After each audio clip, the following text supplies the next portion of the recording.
అసలే లేదు.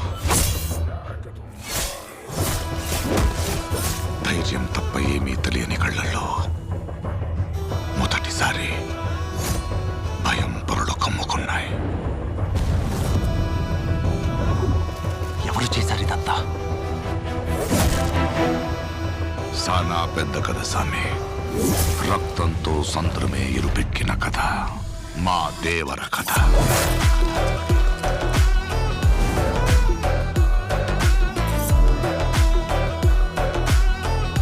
మనిషికి బతికేంత ధైర్యం చాలు, చంపేంత ధైర్యం కాదు.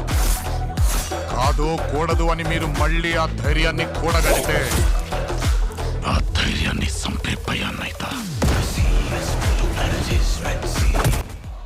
నువ్వున్నంత వరకు ఈ కుండ మీద నీ మట్టి దేవరా. దేవులను చంపాలంటే సరైన సమయమే కాదు, సరైన ఆయుధము దొరకాల.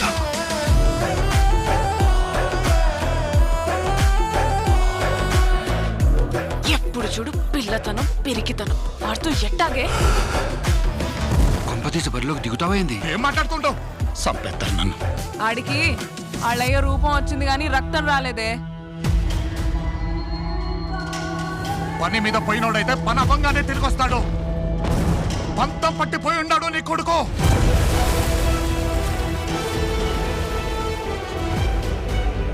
దేవరా సంద్రం ఎక్కి 2 ఏళ్లు గడిచిపోయి ఉంటాయి.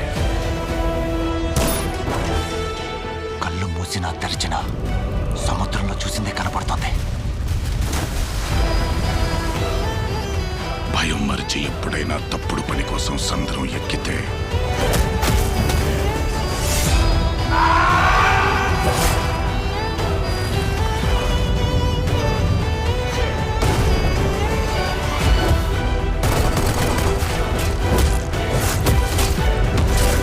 ఈ రోజు నుంచి మీకు కానరాని భయం అవుతా ఉందా?